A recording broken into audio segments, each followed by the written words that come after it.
Beat from Niger, straight to the wood. Now play for show. Oh yeah, carry go.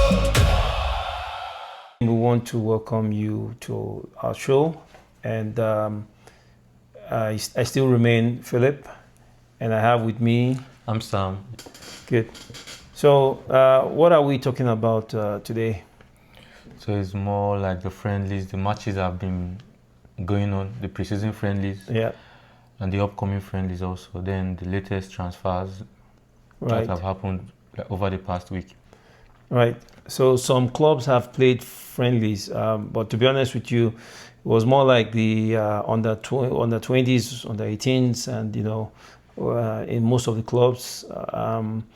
I think as we go into this weekend and into next week, we'll see a lot more of the first teamers playing. Yeah, basically, a lot of teams have played. Okay, not a lot of teams rather have played the pre-season friendlies. Most teams will be playing their first game on Saturday, August 1st. While some have played few, like you said, it was more of their academy prospects Right. that have been filled just to keep the main players because of this World Cup. That's correct. Most of them resumed late. So yes, I think now that we are entering the month of August and the season is to start in a few weeks' time. Yeah. Like it's now that you start seeing the big boys being involved in the pre-season friendlies.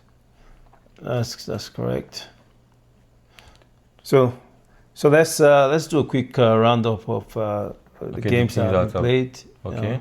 Yeah. Arsenal played behind closed doors friendly with MK Dons, Okay. and they came out victorious 3-0.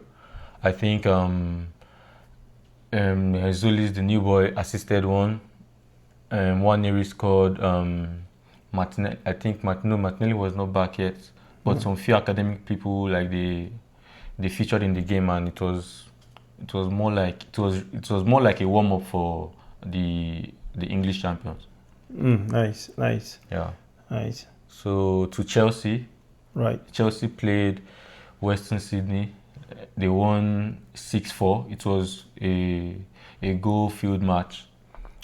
It was the academic boys that came out to start the game, and the big boys, they came to finish the game, because it was more like if Chelsea scores, they equalize, they will score, Chelsea equalize, until Joao Pedro came in.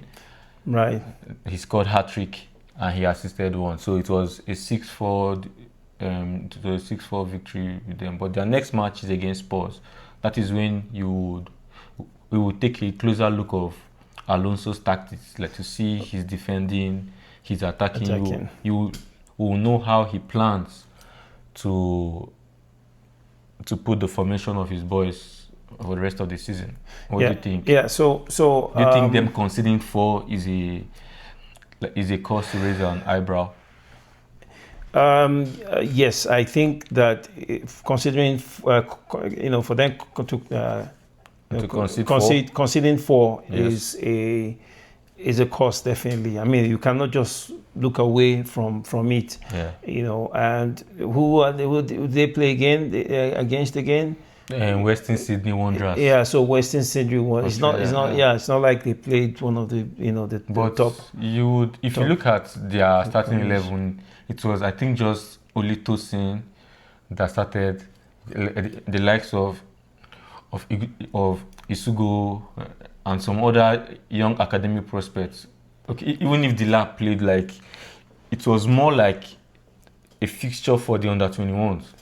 Well, yes, I mean, that's excusable, but again, you look at it that another excuse you can say is, I think the Australian team, because it's Sydney, Yes, the Australian team should be, their season should be on right now, so those guys so are fully fit. Yes. So as excusable as that is, I still think that considering 4 goals is a little too much. Yeah, of course.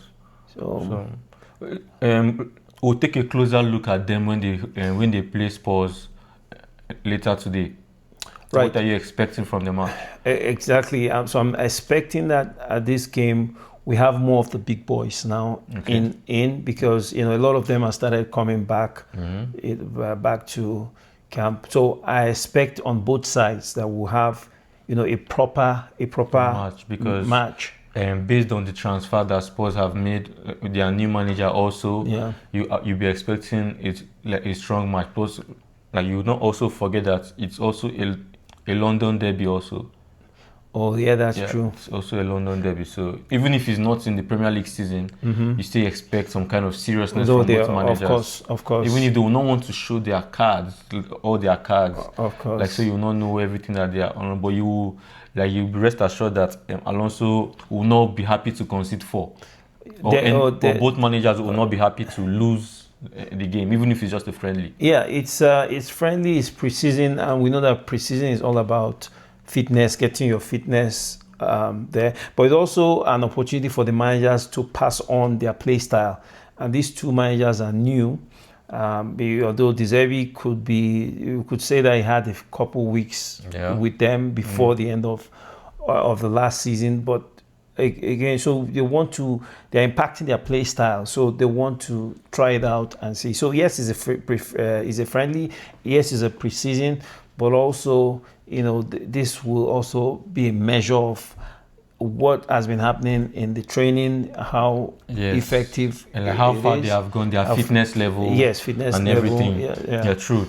So I'll be expecting a really interesting match. Yes, a good game. Yeah. So going to your club now, before we talk about Liverpool, right? Before we talk about their next fixture, which is on Sunday against Leeds. Yeah.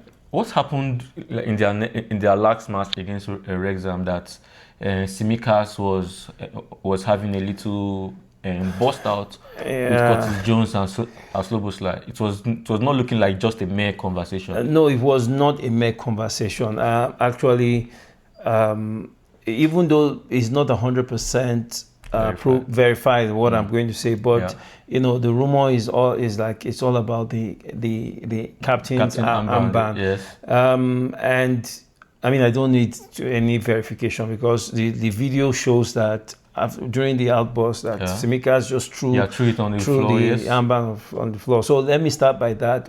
From that, I think that's disrespectful of Tsimikas to do that, regardless of. But why would they give it to Tsimikas? So again, going back, I think he's a long-term player for Liverpool. I think it's wrong for Szoboszlai to give the what if armband. it was a direction from the coach? I do not think it's a direction from. I mean, I may be wrong, but honestly, do not think it's a direction from the coach. I think that. Normally they give those things to who is the longest serving. But sometimes coaches don't do that. Other than the longest serving, I think that Jones had a better right to the armband than Tsimikas. It's just pre-season. So like why that outburst? The outburst was not necessary, especially on the field of play, right? Where everybody was watching the cameras. If they had taken this to the dressing room, they wouldn't have known about it, and it would have been resolved. Because I've watched their training session, and all of them are smiling together and stuff like that. So I want to believe that it's not a big deal. Okay. Now going back to the game, so Liverpool has had 2 pre-season games, and. The last one was with Wrexham. It was a 1-0. It was a 1-0 Is it concerning that even the goal was a deflected effort from It's not concerning, especially knowing what those Wrexham guys are something else. So Wrexham has played before now. They've played 3 games. Okay, so they have a high fitness level. They won Man United. Yes, actually, they won Man United 1-0. They drew against Sunderland, and they lost. And they lost to Liverpool. So those guys are they're banana peel guys. Wrexham, and I won't be surprised if you look at it from last season. They almost qualified for the playoffs. Yes. So they actually had, and if you look at if you look at Wrexham for the past 3 years, they've always been improving. They've always been going up level by level. Yeah, going been promoted. Yeah, each level. It was just last season. It was just last season. It will be their first time playing in one division for 2 years since that their new owner came up. Owners. So it's incredible for them, and it would have been a history. Like how did they just move from keep moving? Yeah, every year. Each year. So but I still think that they're going to be a strong threat, a strong contender in this. Especially the cup games. Especially the cup games. Yeah. We'll get to play them the cup games. Yeah, and they will also be, one of the contenders to move to qualify to get promoted to the main league. Yes. All right. So it was a good game. It was a good game. It was of course predominantly the. So are you now seeing Slot's tactics now into play? Iraola's tactics. Yes, Iraola rather. Yeah. And how he uses his wing backs, how he uses his attackers. Yes. And to press. Yes, high press. Is it what you think that will be sustainable, knowing fully well that Liverpool, their squad is thin as per now? Because if you go in like this full press, you may end up getting your team injured before the end of the season, or they'll be fatigued most likely, especially when you have a very thin squad and you're fighting at all fronts. Right, that's very correct. And Slot had a principle, and he said it in his interviews, that he likes working with a smaller squad. You mean Iraola? And Slot said he likes working with a smaller squad. Okay. Now Iraola said that we need more squad additions. Klopp too always worked with more people because he rotated very well. So one of the problems we were having with this, and I think it played out with Arsenal too, when they were injured and they had small squad and they couldn't, they couldn't compete. Any club that has small squad and you want to compete in all competitions. Look at the Premier League too. The ones that are lower, less than the top 6, they don't have enough squad, and so they start very well, and when they get to the point, they drop down. So just to answer your question, I think we'll need to use all the squad that we have to play this game. And remember that high press is in our DNA. It's not like it's completely new to Liverpool. Yeah. Okay.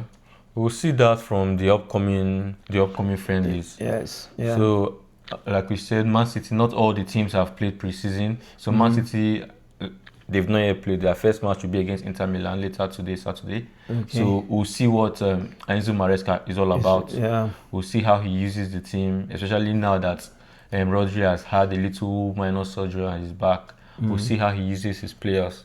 So, to their neighbours United, they've actually played two friendlies against Wrexham, like you said earlier. They lost and they won against Rosenborg, and their next one will be against Atletico later today. What do you think about the match? So I did watch the. We've spoken about the Wrexham, how they lost, and then when they went to play against Rosenborg, it was a game of two halves. Yeah. So the first half they had predominantly It was like a balanced game. It was balanced, but they also had their main. Their big boys. They played with their big boys. Playing in the first half, and they just won 1-0. It ended 1-0 first half. Yeah. And then in the second half, they did a lot of massive change, and then they brought all the academic prospects. And that was when the game changed for Rosenborg. Yes, I believe that Rosenborg too made some change, but I do not understand. Because of course we don't watch their league, we don't know who's main and who's not main. But it's interesting to say that Rosenborg are currently in their league right now. So their league is on. Their league is on now. Too. So I assume that when Man U made those changes to their prospects, Rosenborg must have. Yes, Rosenborg also made those changes. Some major changes also, at least which affected the balance of the game and made Man U attack more and score. It was a game full of goals also. It was 5 goals. Definitely. It's from their game against Atletico. We'll see where Carrick is at, the fitness of their players. Exactly. And like what we think he will bring to the upcoming season, Exactly. We'll start getting an idea of what they look like. It look like. Yeah. Yes, definitely. So also Tottenham Hotspur, like they've played 3 games. They've won 2 and they drew 1, but the last one they also won in penalties. But you know, most of their players, they didn't go for the World Cup. For the World Cup, especially their new squad that they bought, the likes of Tonali and Fernandes. Right. They were present. So I watched some few clips. Like we know Tonali, he's already a name. Yeah, Like he has been a name since the days of AC Milan. AC Milan. Then he had his spare in Tottenham Hotspur. Tottenham, yeah. So we've always known the kind of player he is. Right. Matching him with Matheus Fernandes is going to be like Tottenham actually a team to watch, because I actually respect the Cherby. Cherby is a very experienced Italian coach. And what do you think? Do you think that they are one of the dark horses? Yes, Putting into consideration that they have escaped relegation twice and back to back, finishing 17th. Do you think that they'll finish above the 6th or 7th position this season? I do think that they should be getting to, you know, worst case scenario, getting into like 6 positions, worst case, you know, because I think that they've done a better player by this season.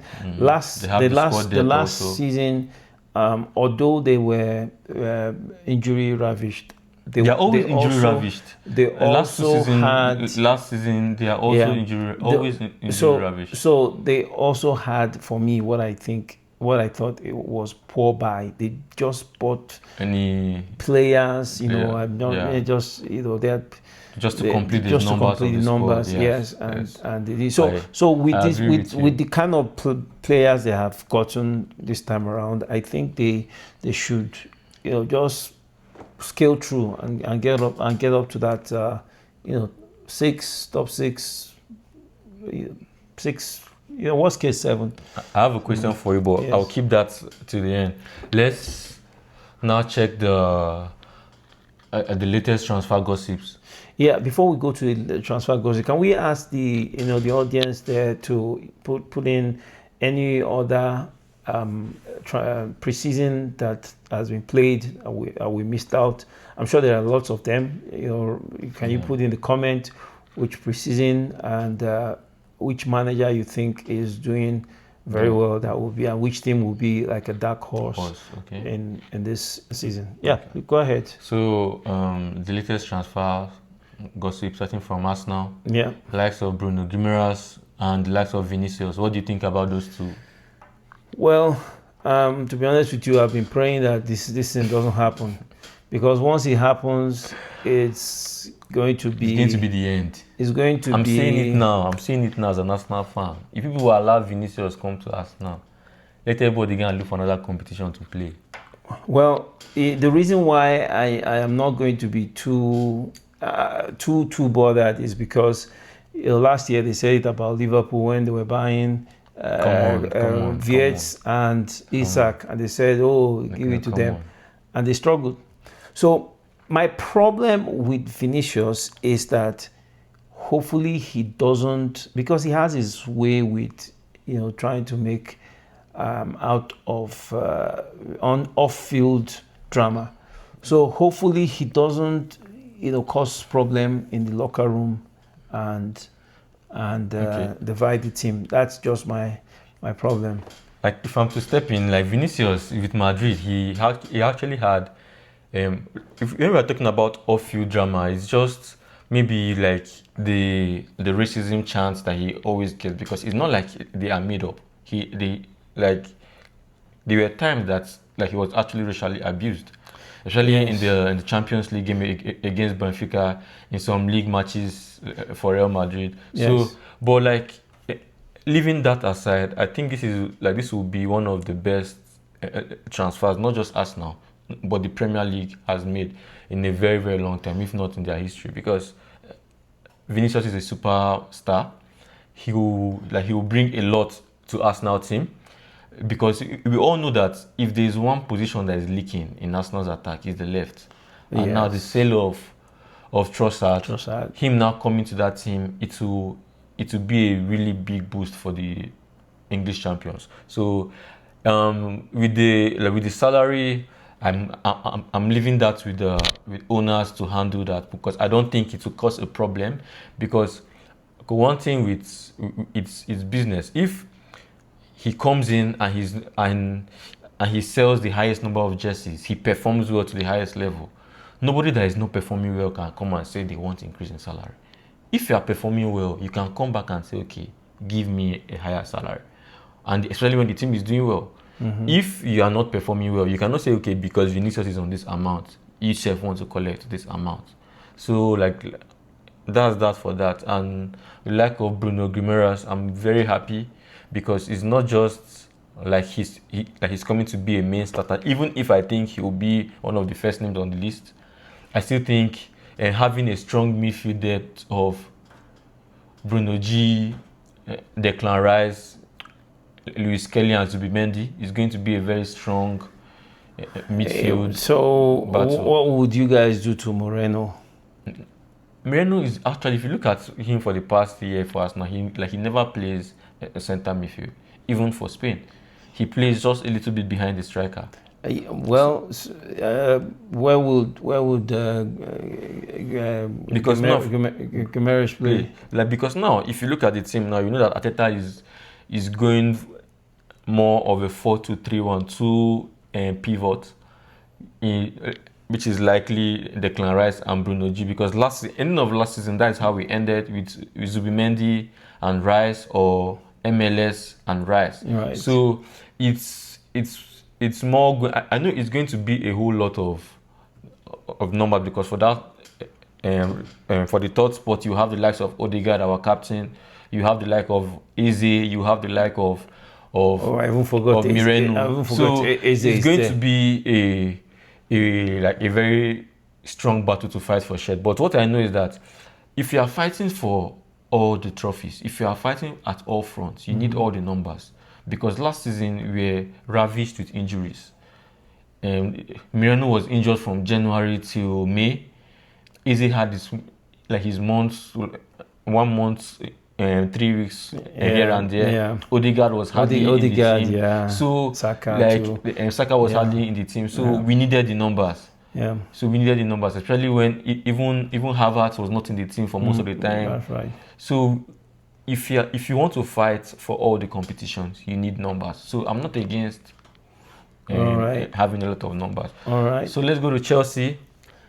Right. So Chelsea, they are still looking for goalkeeper, and they just bought Maxence Lacroix from Crystal Palace. What do you think about the addition? Yeah, no, it's a great one, because of course everybody knew that their defense was a problem. Yes. You know, and unfortunately, people have been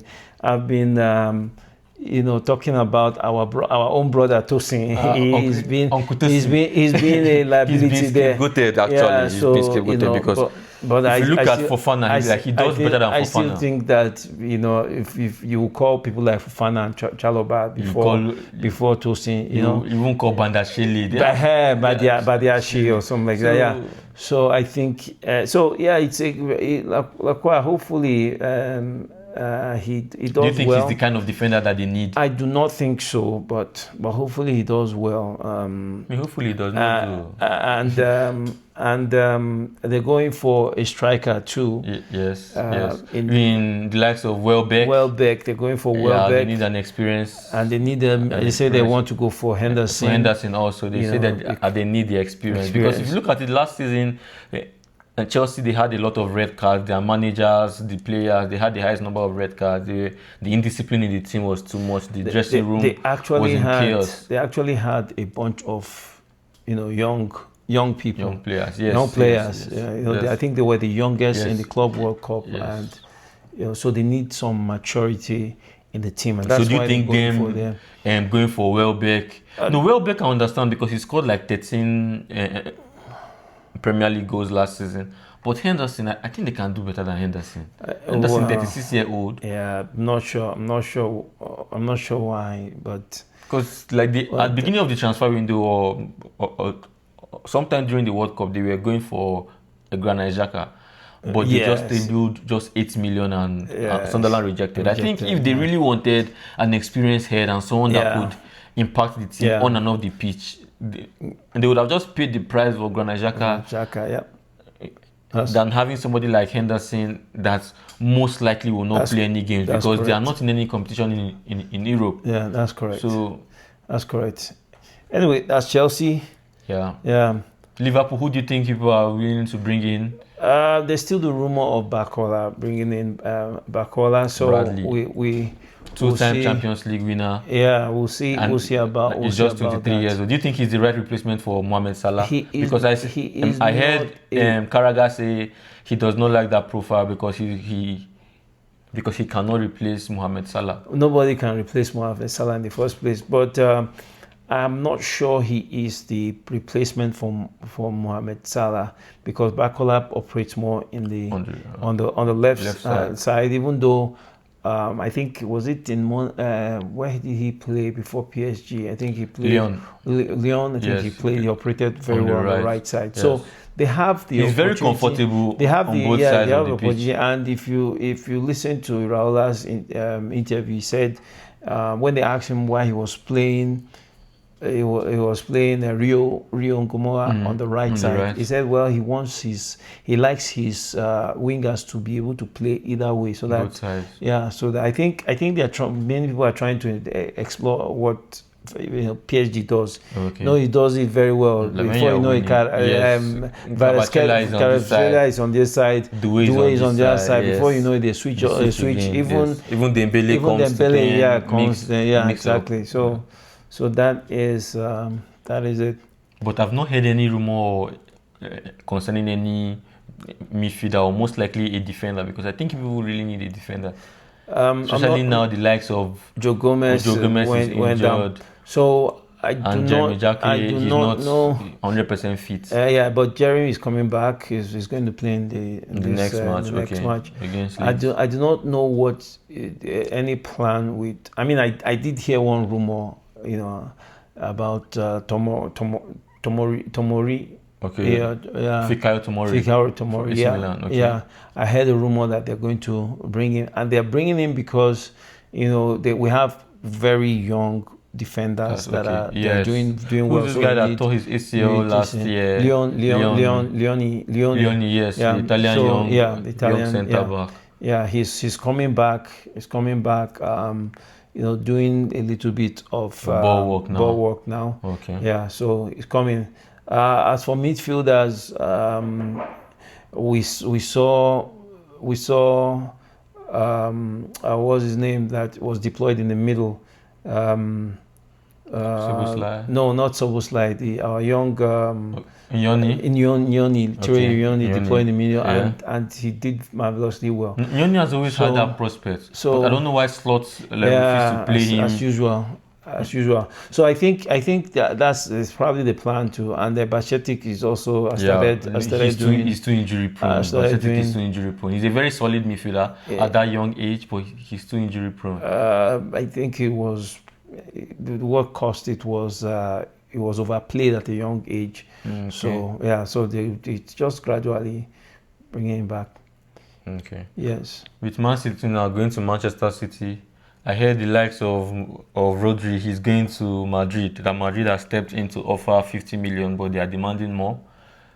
But Maresca came out to debunk the news that he does not want Rodri to leave because every top team want people like Rodri to be in the team. But with the way things are looking at from Fabrizio and from David Austin, well-known journalists, they are saying that he's heading back to his country, Spain. It's probably as good as gone. So the likes of Bernardo Silva leaving, and Rodri soon to leave, Pep leaving, John Stones leaving. Don't you think is a lot of experience that is leaving that team? Yeah, of course, definitely, it's a lot of experience. But they still have they still have some people. They have there are quite a lot of good players. But what I'm talking about, Matthias Nunes is still there.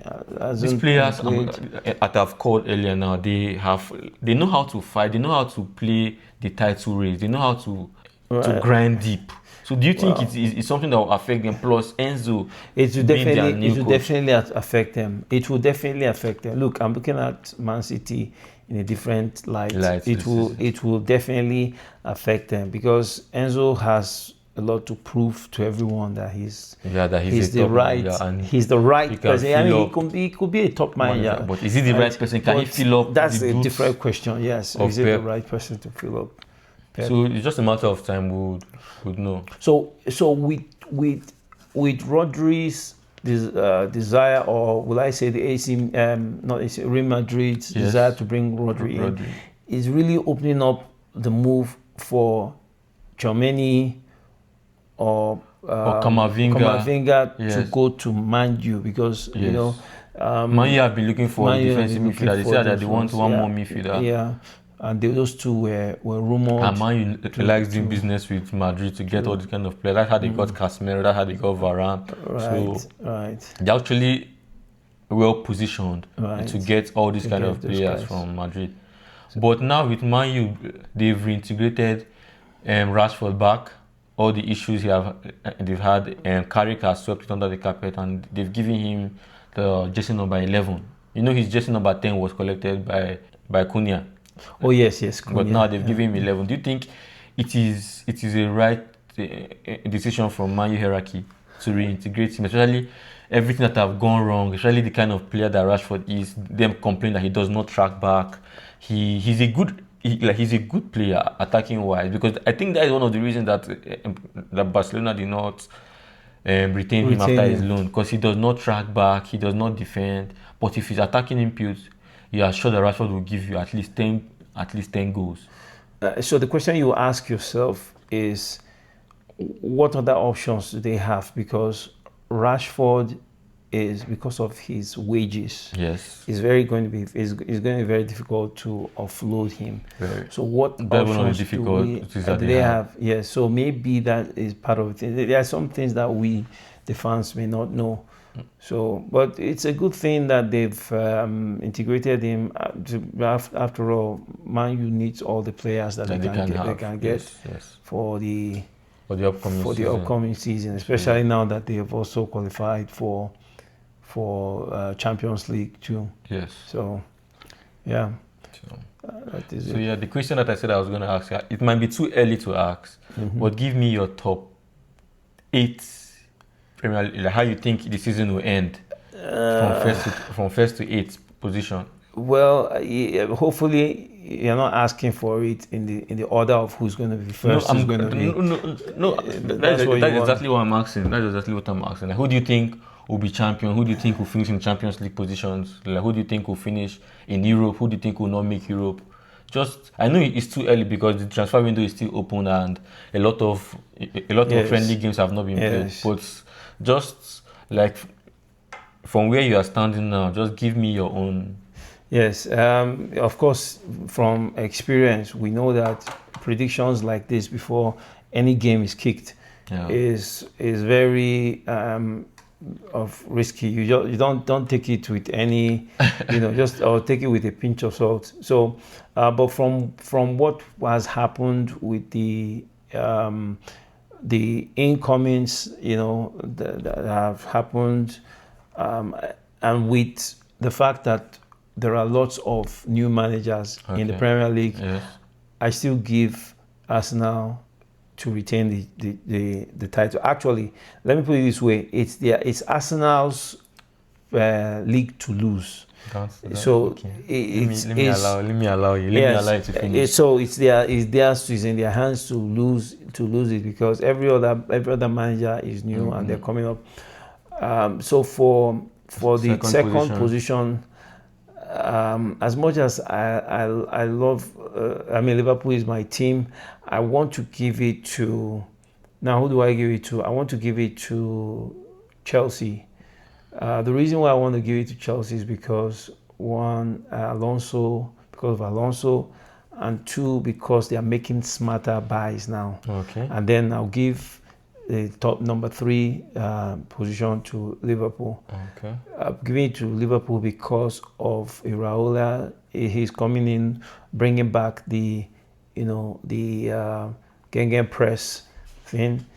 And then number 4, I give it to Enzo Maresca. I give it to Enzo Maresca because this is still Man City, and they still have Doku, Semenyo, because of the Haaland effect. Yes. And then number 5, I want to give it to Man U. The reason why I'm giving it to Man U is because I think that Carrick, of all the managers, Carrick is not there yet. He doesn't have the pedigree. So what do you think? In terms of it doesn't have the pedigree in terms of experience, the Premier League experience. But he's only a manager, Premier League manager experience. He's only managed Chelsea halfway into the United halfway into the season. United halfway into the season. Otherwise, the other ones, apart from Alonso, have been managing in the Premier League, so they know, they know how it is. So that's why I'm giving him the 5th one. And I've said 6 will be Tottenham because of the Zebis. Are you forgetting Aston Villa? Aston Villa, I've not. Even though since Emery came, he has not finished below 6. Even though Emery has been very good, but I don't see a lot happening in Aston Villa. Again, I'm telling you based on what has been happening so far. Yes, they've actually lost 2 people, right? They've lost Rogers. They've lost Telemans. Yeah. They are 2 main guys, and their striker is not. Juventus is going for their goalkeeper also, Martinez. Yes. It's been a long time. Martinez have been trying to move from that place. Right. They actually tabled a 7th or 8th million bid, but it was turned down. They said that it was too 8 million. You know that Italian club, they love pinching their. They do. Yeah. Right. So that's why I'm giving them the 6th. The 7th, rather. The 6th. He gave Spurs 6. Aston Villa the 7th, yeah. So that is that, and then 8 will be for any one of the guys that are Brentford, Brighton, any one of them that are able to. Even though I'm not sure that Brentford will still repeat what they did last season, but at least they will be. I'm not sure Brighton will also be able to repeat what they did. No, not Brighton. Brentford and Bournemouth. What they did last season, especially now that they changed their manager. They've sold some few defenders also. Right. But okay. Yeah. It's not a bad choice, but personally, I think Arsenal will retain the title because of the reasons like you said. Arteta is the only manager that in top 6 that have been there more than 1 year. Yeah. He's the only one there and that has the experience of winning the title. So I think it's a little bit of extra on his part. So the second, I think I'll give it to Enzo Maresca, Man City, just because of Haaland. Okay. Haaland is a very serious striker. I don't think if Haaland can be there for highest goal scorer, then Man City will be there for at least 2nd.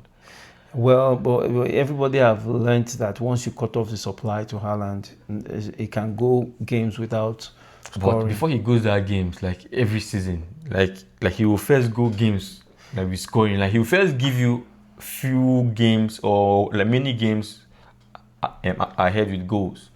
Before you he will not leave you to start doing the catch up, which at the end he will still win the golden boot. So I give Man City 2nd. Because of Chelsea have 1 game in a week. Yeah. I give it to Enzo. I give it to Alonso rather. I give it to Alonso. Chelsea 3rd. Liverpool 4th. Aston Villa 5th.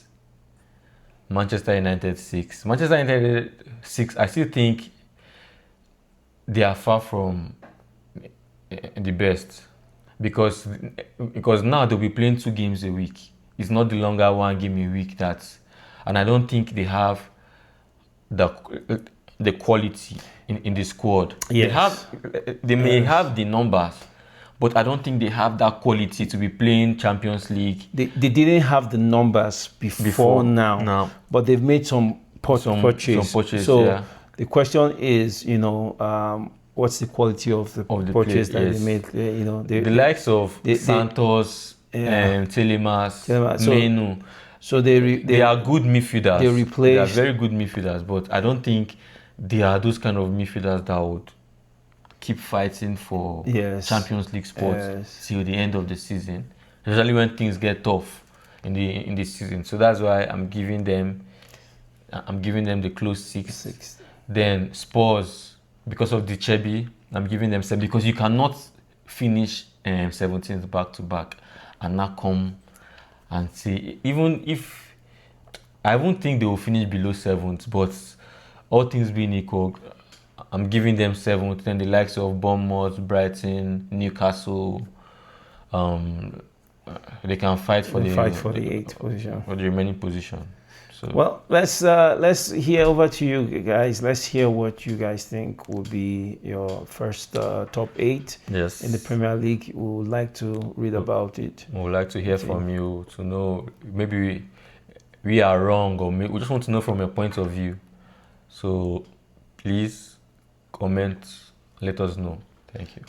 All right, so I think we'll end today's show. So thank you everyone for listening, and Thank you. we'll hope to be here next time. Bye for now. Bye.